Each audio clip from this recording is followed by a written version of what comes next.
Hey everyone. On the story for today. Cheating wife tries to reclaim her husband, but her best friend already won him over. Stop, Jackson heard, realizing it was his wife's friend Becky, who everyone calls BX. He had returned home from his Saturday golf game feeling sick with Montezuma's revenge, nearly having an accident on the fourth hole. He decided it was best to stay close to a bathroom for the rest of the day. Peering through the open sliding patio door screen, he spotted his wife and 3 of her friends relaxing by the pool, sipping mimosas. Deanna, his wife, lay on her lounger facing away from the door, with Beeks to her right, Steph in front of her, and Cheryl with an S to her left, lying on a towel by the pool. Jackson stayed hidden so he could listen in without being seen. I'm sorry, Beeks, but it's all I think about. I've imagined it, and I can't stop thinking about how it'll feel inside me. You all talk about doing it, his wife replied. Plus, I'll keep it quiet so Jackson won't find out. I won't be like Candace. Candace was known as the most promiscuous friend who entertained the ladies with her tales of wild closeness. He'll catch on. They always do. You know what happened to me, and Candace is full of it. I've been divorced for 3 years, and I regret every foolish choice I made because of her. She was my downfall, and she'll be yours too, Bex responded sadly. Jackson overheard his wife say, It'll be a one-time thing. I need to find out if a well-endowed man is as amazing as Candace claims. It's not what you think, Cheryl chimed in. Cheryl had been married about as long as Jackson and Deanna had. Back in college, I hooked up with a guy who was well-endowed. Then I met Bert and realized he could love me better. The well-endowed guy was boring beyond that one aspect. His life was just sports, nothing romantic or interesting. She paused to take a drink.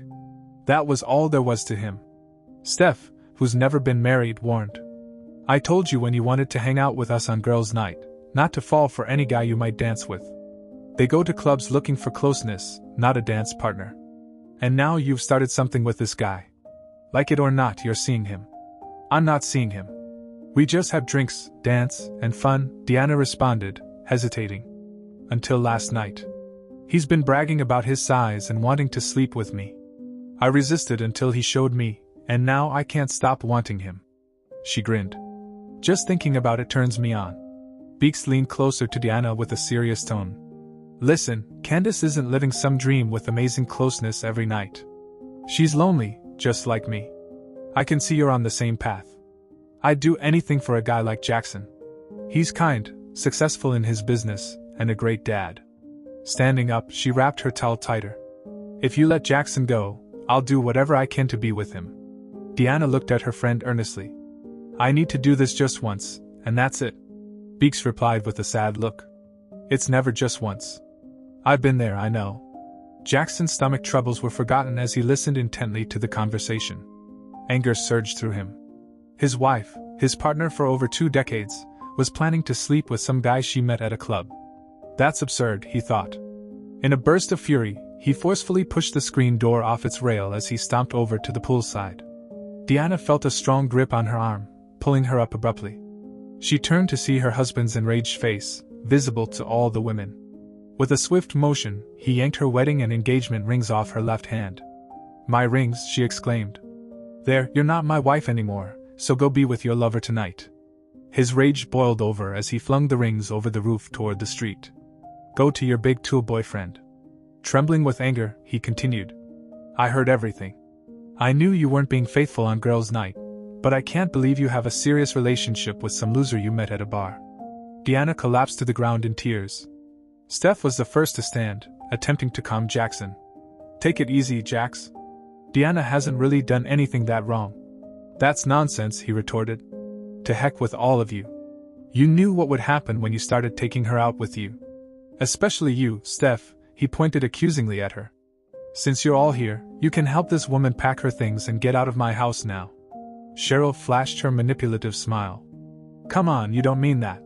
She gently placed her hand on his chest, but suddenly found herself stumbling backward into the pool as Jackson pushed her. I'm leaving for an hour, and I don't want this woman in my house when I get back. Guess what? Steph has a new roommate. With that, Jackson stormed back into the house, then emerged again through the door. I heard you, Beeks. I'm excited for our dates, but I won't sleep with you until after the divorce. Are you okay with losing these friendships? Beeks straightened up. Absolutely not a problem, she grinned. He seemed like a great catch. She believed she had learned from her past mistakes, although it was too late back then. A week later, Deanna's wish came true. During girls' night on Friday, Beeks observed Deanna meeting her lover. She recognized him as one of those sleazy guys who prey on married women at clubs. He used to be roommates with a man who had seduced her years ago, a decision she regretted deeply. She knew Deanna's life would change drastically tonight, just like hers had. She felt guilty for not trying harder to stop Deanna, but she knew once Deanna made up her mind, it was final. Beeks regretted not taking photos of Deanna's actions sooner. She had been documenting her friend's behavior during girls' nights to hopefully prevent her from making the same mistake. Now it seemed like she was taking these pictures to steal Deanna's husband for herself. Maybe she was, she thought. That night, Deanna didn't dance with her date. Instead, she glanced at her friends and said she would catch up with them later. With that, she greeted the man, and they left the club together in his unkempt apartment. Deanna felt nervous excitement. This was the first time she had been with another man besides Jackson in over 20 years. As she approached him, her lover noticed her bare fingers. "Put your rings back on. I want to see them on your hand while you're doing it," he demanded. Deanna explained. "I can't. Jackson took them when he threw me out last weekend." "Why'd he do that? Are you cheating with someone else?" he questioned. She defended herself. "No. He heard me talking to my friends about wanting you, so he snatched them off and threw me out." Seeing his interest wane, she wondered if Bex was right, that he only liked married women for the thrill. "Don't you want to have closeness?" she asked. He hesitated, considering her attractiveness, but the allure was fading. Without a husband, she might cling to him, and he wasn't interested in that. "Here's the deal. I'll give you what you want tonight, my Big Johnson, but then you gotta go. I don't want a relationship. I do it with married women because I don't want attachments." He wasn't as fit as Jackson, but that didn't matter to her. She knew what she desired. After a while, he pushed her aside and led her to the bed. Without a moment's notice, he pushed his tool as far in as he could. Deanna gasped in pain. "How was it? You loved it?" He smirked, heading to the bathroom. Deanna followed, sitting on the toilet while he cleaned up. She felt disappointed. Despite his size, the experience left her unsatisfied, much like her first time. As she headed back to Steph's apartment, she realized it had only been an hour since she left the club with him. If she had been with Jackson, they'd be cuddling after making love. Feeling sad and alone, tears streamed down Deanna's cheeks as she took an Uber back to Steph's empty place. Jackson spent the week getting ready for his new life. Some might call him cold, but that's how he handled problems, compartmentalizing them. With a successful business, he could delegate tasks and focus on what mattered. He didn't want revenge in the divorce settlement. Despite over 2 decades together, Deanna had changed, seeking girl time every week. Sometimes he grew tired of the constant presence of her friends around the pool. While Deanna was experiencing her big one, Jackson was 2 hours away having dinner with their son at college. He wanted to tell him about the divorce man to man, preempting potential future issues. He knew his son might see things differently. The next day, Saturday, Jackson returned home after lunch with his son. He hoped the visit hadn't affected the boy's grades. Meanwhile, Steph grilled Di about her night with her lover. Disappointed, Di admitted it wasn't what she expected. After hearing Candace's and Steph's tales, she had hoped for great closeness, but ended up sore. Steph insisted she needed the right partner, and she had just the guys in mind. She had dated 2 guys who knew about each other, and she believed she could arrange a double date with them tonight. After dinner and dancing, the 2 couples returned to Steph's apartment. Steph had her choice of the 2 men, and her second pick was more than happy to be with Dee. They fooled around on the sofa. Soon she felt disappointed as he continued his clumsy attempts. Was this her future? Unfulfilling encounters with men who only cared about their own pleasure? She rolled him off and headed to the bathroom to shower, feeling dirty. In 2 nights she had been with 2 different men and felt let down by both. As she lathered up under the warm water, she felt a cool breeze and realized someone had joined her in the shower. He grabbed her, but she couldn't push him away due to his size. Desperate, she grabbed a soap dish and smashed it into his head, causing him to slump to the floor. She climbed onto the toilet seat and screamed for Steph. As Diana stood on the toilet seat waiting for rescue, Jackson was fast asleep on the sofa where he had been since he kicked her out. He could sleep there, But he couldn't bring himself to sleep in their bed, fearing she might have been with other men there. He woke up to a knock at the door, dressed only in boxers and a t-shirt, feeling groggy. If he had looked through the peephole, he might not have opened the door, but he did. And there stood Candace, known as the Queen of Promiscuity. Physically, Candace was stunning with a petite, great figure. She owned her own fitness franchise, specializing in training overweight individuals. However, Jackson always saw her as a beautiful exterior with a rotten core. It was past 1 a.m., and she was dressed in a revealing black dress, flaunting her assets. Jackson frowned at her arrival. "What do you want?" She flashed her smile, a tactic that usually worked. "I thought you might need some company tonight, and I'm here to offer my services." She took hold of it, stroking it while speaking to him. "Very nice, Jax. This will do just fine." Jackson firmly removed Candace's hand, shaking his head. "Not happening. Go home." She adopted a playful expression. "Oh, come on, I heard you and Dee split, so why not have a little fun?" Pushing her back, Jackson shut the door firmly in Candace's face, ignoring her smile as she walked away. The next morning, Jackson did something he hadn't done in 2 decades. He cleaned up and went to church. Though he was Baptist by upbringing, he opted for a nearby non-denominational service. Arriving early, he chose a seat near the back, avoiding inconveniencing others. The sermon touched on letting God guide one to become a better person and help others, stirring something within Jackson. Despite his success, he felt a lack of fulfillment in giving back to others. Perhaps mentoring youth could make a difference, he pondered. Feeling uplifted, he returned home to find Deanna waiting on the front steps, visibly upset. She stood and began shouting at him, demanding to know where he had been and why she couldn't get inside. He calmly responded, "I went to church instead of fooling around. Maybe you should consider finding a church too. There are plenty of men there, I'm sure." After unlocking the door, he entered, and Deanna followed. She wasted no time expressing her desire to return home, citing her discomfort with Steph's lifestyle. "No. You can't move back here. I've released you from your vows, which you were going to break anyway, if you haven't already." "How was your encounter with the big tool?" Jackson interrupted before Dee could finish. "I didn't," Dee started, but Jackson cut her off. "Don't lie, I know you too well. I can tell you've been with him since you left."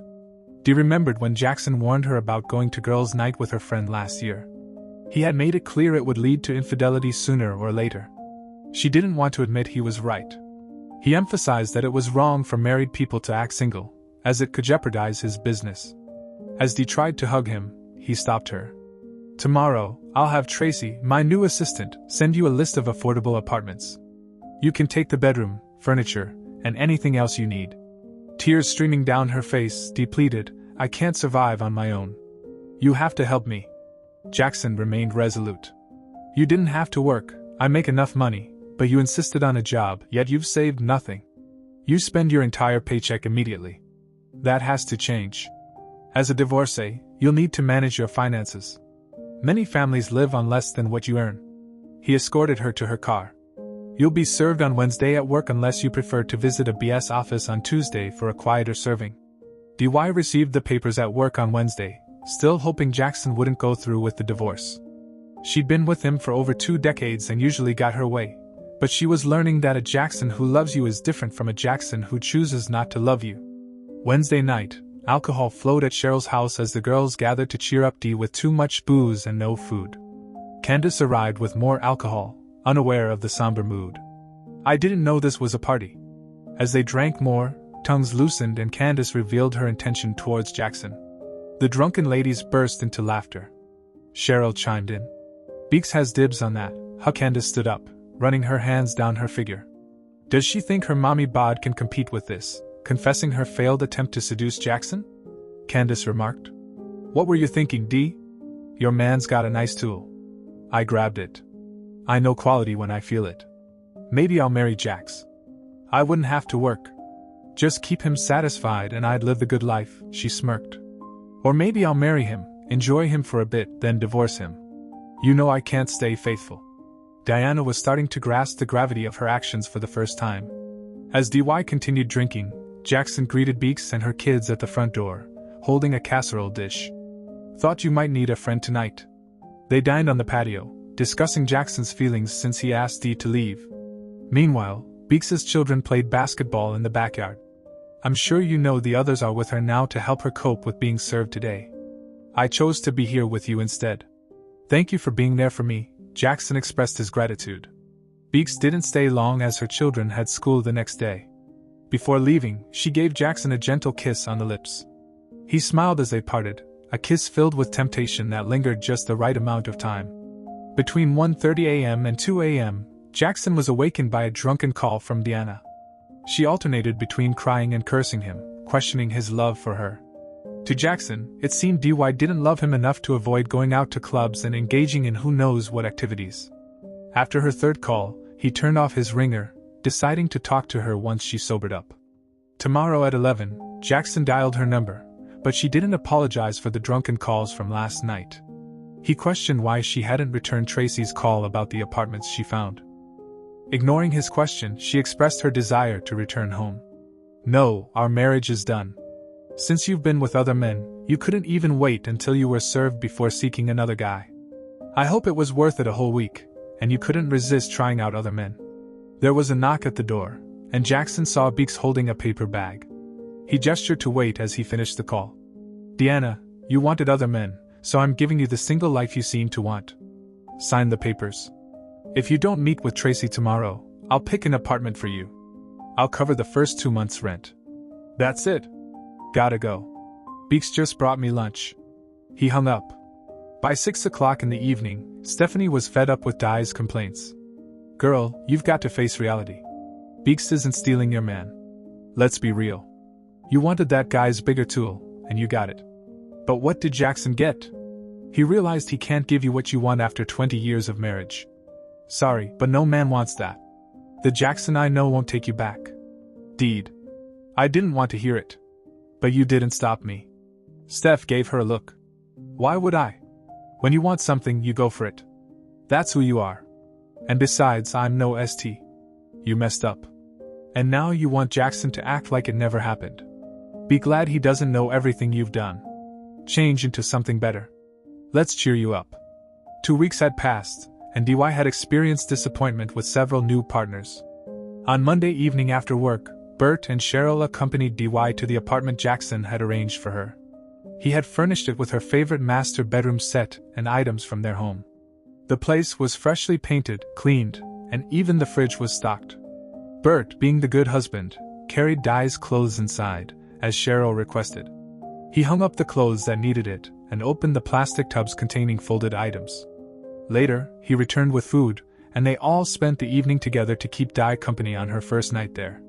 Cheryl understood that DY was trying to prolong the divorce, hoping Jackson would miss her terribly and take her back to their ideal life. She kept quiet about Bex having frequent lunches with Jackson, knowing it would only make things worse for DY. Cheryl proposed the housewarming girls' night at DY's new place on Friday. Beaks picked up the call from Cheryl. Hey sis. We're having a gathering at DY's new place on Friday. Please join us. I haven't seen you in a while. She hesitated. The kids' dad hasn't been able to take them for the last few months. He's been working out of town, so I haven't had much freedom to go out. It was a white lie. She did visit Jackson occasionally, but never stayed long. She was just checking up on him, knowing he wouldn't cross any boundaries. I'll see if I can arrange for someone to watch them on Friday. They're teens, Mama Bear. They can manage on their own. Sure, but I might want my security deposit back someday. They could wreck the place. Jackson enjoyed his lunches with BX. She knew he rarely left his office for lunch, always bringing his own food. That dedication likely can attributed to his success. It was the little things like that. Beaks worked just 2 blocks away from Jackson's business. They didn't meet every day, but he appreciated her company. She was actually the only friend of D that he genuinely liked. He put up with the others just to keep the peace. During their Thursday lunch, Beaks asked Jackson if he could watch the kids so she could attend DUI's housewarming. He agreed without hesitation. Jackson liked spending time with Bex's children, 3 boys aged 13, 15, and 16, who regarded Jackson as a cool uncle.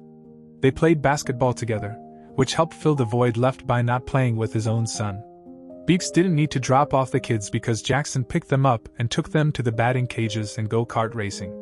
Taking a deep breath, Bex knocked on the door. Come in, came the response from inside. Peeking through the doorway, she saw Cheryl and Steph with raised wine glasses, but before she could step inside, Candace barged past her, announcing, "Hey ladies." She was already quite tipsy. As the toilet flushed, Di entered the room. There was an unspoken tension between Beeks and Di, one that wouldn't last the evening. As more wine and whiskey shots were consumed, inhibitions faded away. Drunk Cheryl proposed that they all help DY reconcile with Jackson. This stung Beeks deeply. She had genuine feelings for Jackson, not just Jax. Tipsy, Candace chimed in, suggesting that DY couldn't win Jackson back until she slept with him. She claimed that when she touched it, it felt just right in her hands. Not too big, not too small, just perfect. Beeks called out Candace for her crude talk, but Candace shot back, mocking Beeks for her supposed plans to snag Jackson. She insinuated that Beeks, as a single mother, was looking for a new daddy for her kids and suggested that Jackson, being an empty nester, wouldn't want to raise someone else's children. Beeks knew her friends could be superficial. A fact her ex often pointed out, but hearing Candace talk about Jackson like that was too much. Before Beeks could respond, Di grabbed her hair and yelled at her to stay away from Jackson, accusing her of coming from his office during lunch breaks. Pushed toward the door by Di, Bex finally spoke her mind to her friends for the first time. She acknowledged that Jackson wasn't Di's anymore. Di had thrown that away by choosing other men over him. Beeks reminded them of the importance of fidelity, calling out Cheryl's casual attitude towards cheating. Despite her husband's admiration for her, I learned that lesson the hard way. You never experienced having kids because you didn't want to change your body, but that's something you'll never understand. Steph is so superficial and cruel that she'll never find a husband. No man wants a woman like her. And Candace, if every tool that you had could stick out of your body, you'd look like a porcupine. After a moment of silence, she continued.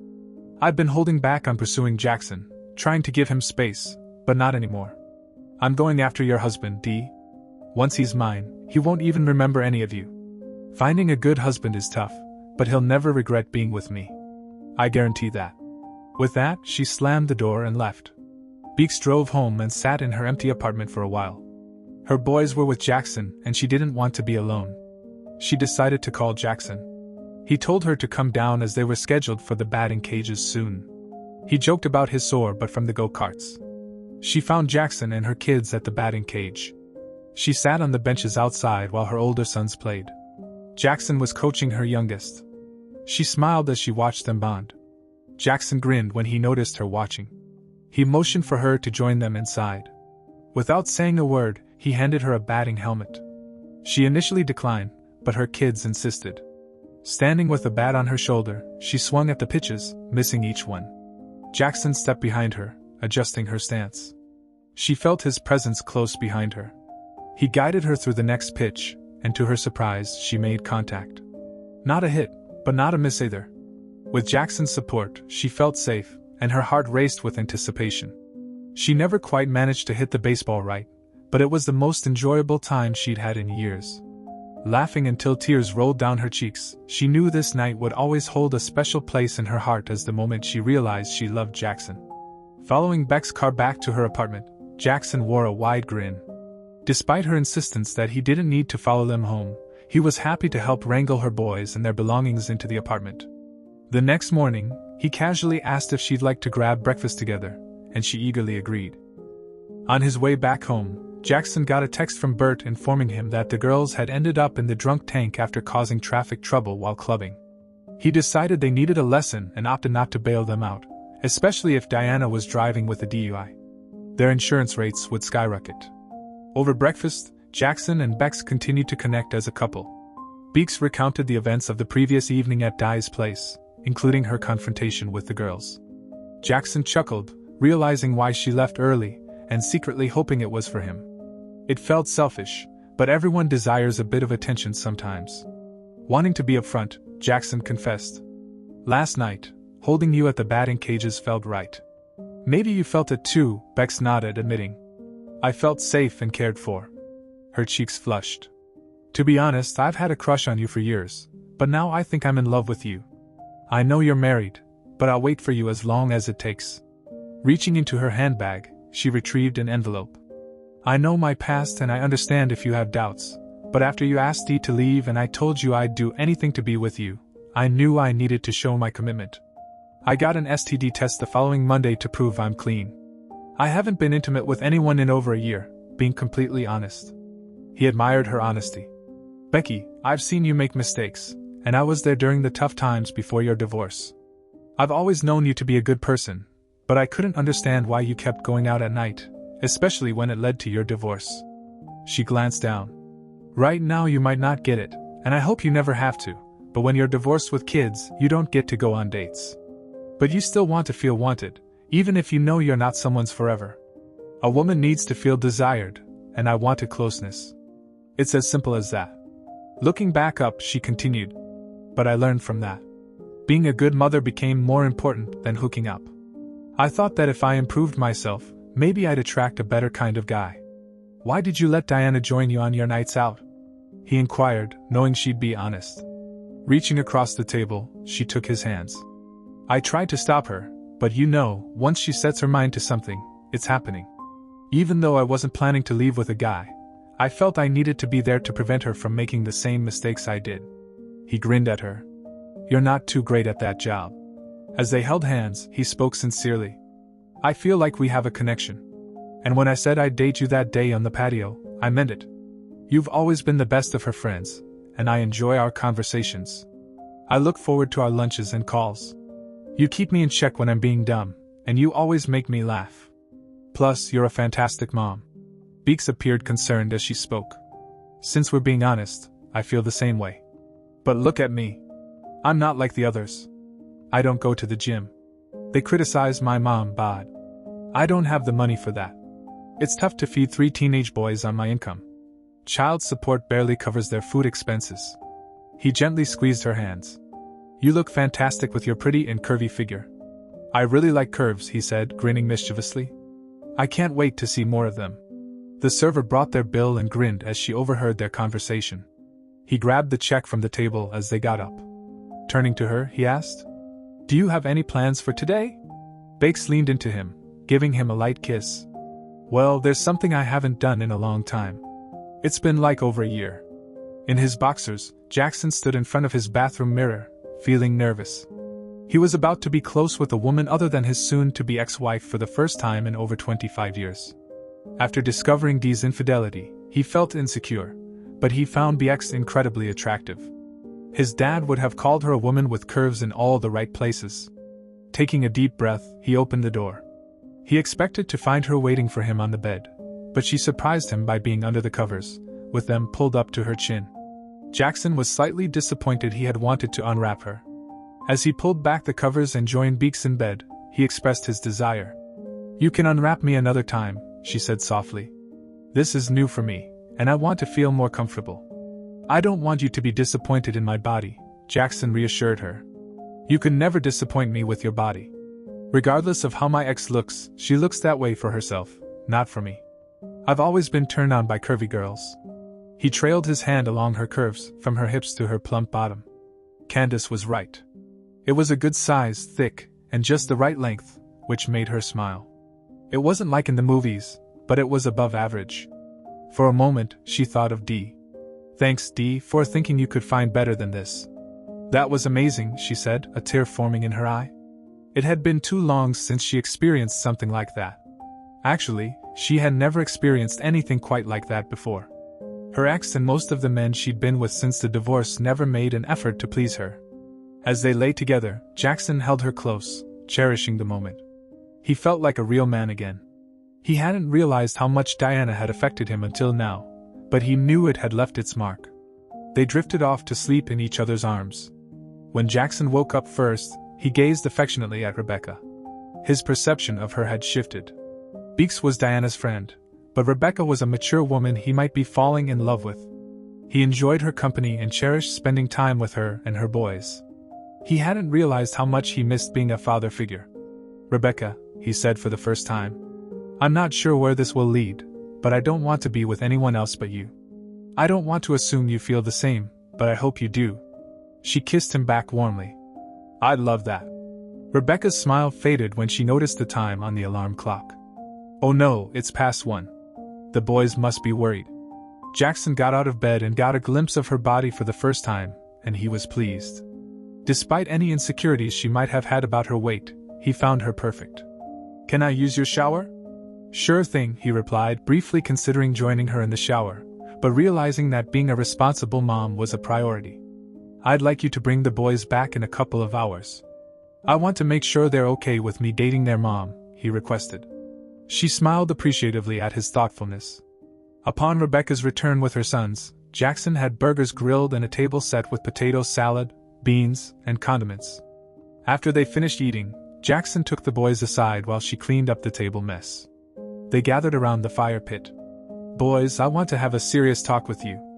I care a lot about your mom, and I'd like to start seeing her romantically, if that's okay with you. Your opinion is important to me because I've grown fond of all of you as well. Can I date your mom?" The three boys exchanged looks, not accustomed to being asked such a question. None of them spoke to each other. The younger two glanced at the oldest brother, who nodded in agreement. The oldest, taking on a sense of responsibility, looked at Jackson. "Yes, sir, we'd like that." Jackson rose to his feet, and the boys followed suit as he gathered them into a group hug.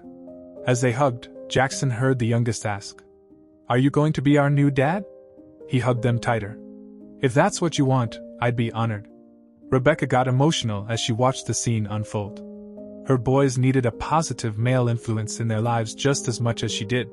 She grabbed a napkin to wipe away her tears as she saw the youngest boy grab a basketball from the shed and head towards the court with Jackson and his brothers for their usual 2-on-2 game. While she was taking out the trash from their meal, Rebecca heard the doorbell ring. "Jackson, someone's at the door," she called out, but he didn't hear her over the sounds of the basketball game. She dried her hands on a kitchen towel and went inside the house to answer the door. As she opened the door, she was surprised to find Dee standing there. Rebecca stumbled backward and ended up sitting on the floor when Dee pushed her way inside. "What are you doing in my house?" Dee snapped at her. Rebecca got back on her feet and pushed Dee back a step. "This isn't your house anymore. It belongs to Jackson. You live in an apartment over on Richard St. Remember? You kicked me out of it last night."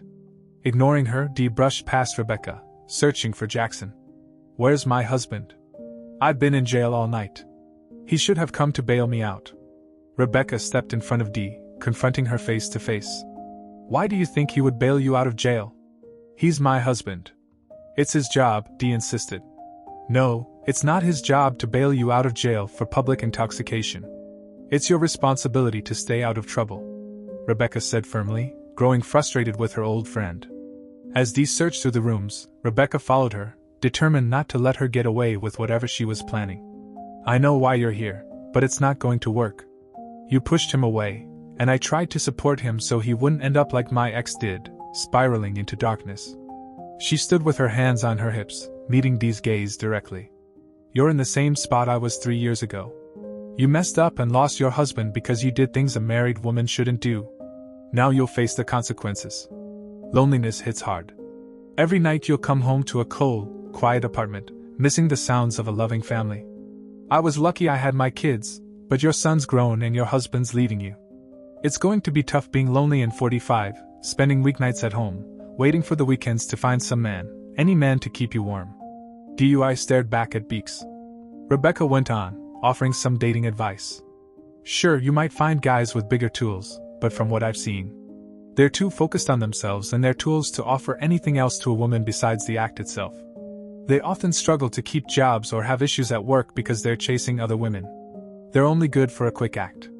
You're attractive, so you'll find plenty of men willing to sleep with you, but those guys at the bar just want to get laid. You won't find a new husband there. Plus, at your age, most of those drunks have trouble getting it up. Steph makes it sound like you've been with dozens of guys in the last month, so I figure it's probably closer to 10 or 12. Since you're here, I bet none of them, including the guy with the big Johnson who started this mess, have been good lovers." Dee stayed silent, but her lack of response spoke volumes. "Dee, I didn't plan for this, but this morning I made love to Jackson," Rebecca confessed. "We both know something. We share something. We both know he's an amazing lover, so caring, so passionate." She smiled to herself. "That's something really special." Dee started to cry. "I'm so stupid." "You're right. He's wonderful. And he's the best lover I've ever had. I forgot that.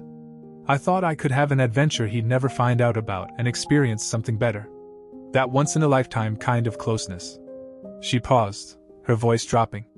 But I already had that, she whispered. Beeks walked to the patio door. Jackson's outside with the boys. I can go get him. Dee stood next to her friend, watching Jackson make a perfect shot in basketball. He's such a great dad. I forgot how much I enjoyed watching him play, she remarked, glancing at Beeks. Do you love him? I do, Bex confessed. Today was our first time together. I'm not sure if he loves me like I do him, but if he chooses me, I'll spend my life making him happy. Menopause is coming, and I know it'll change things, but Jackson seems like the type who will understand and work through it with me. Diana teared up. I came here hoping to win him back, to be with him one more time, even if it's just out of pity. But if he's making love to you, it's over. He's moving on. I know him well enough to see that. Turning towards the door, Dee paused.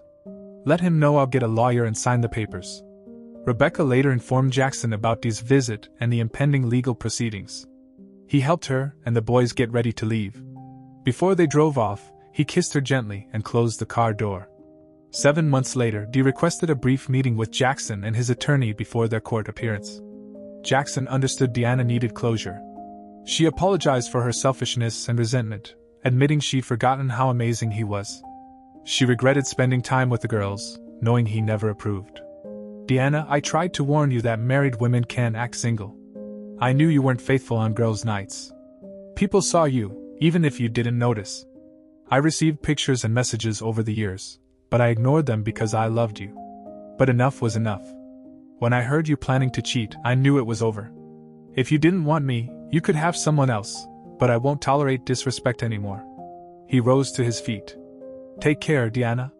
You'll always have a place in my life. We share a son, so there'll be occasions like birthdays and holidays where we'll cross paths. I'll be polite and friendly. If there's an emergency, I'll be there, but we'll never share a bed again. I've always been faithful to one woman, and that won't change. With that, he closed the door, leaving Diana in tears. Becca stood by Jackson near the basketball court. It marked their 5th anniversary, and she needed a moment of calm away from the festivities inside. Jackson's son had quickly bonded with her own boys, and now he was married with a child on the way, back home to work with his father.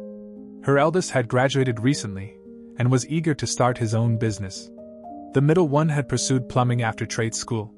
Despite the celebration, she felt a pang, knowing her youngest was about to leave for college. Nearly 24 years as a mom, and now she faced being an empty nester and a grandmother. Jackson hugged her tightly, understanding the bittersweet moment as her youngest prepared to leave the nest. He smiled warmly at her. Remember, I love you. She picked up the basketball. I won't ever forget. Dribbling the ball, she glanced at Jackson. Think the boys want to play? He grinned back, and they watched as their sons poured out of the patio door, ready to join in. Well folks, that will be all for today. I hope you enjoyed today's video. Don't forget to like, comment and subscribe. Stay safe everyone.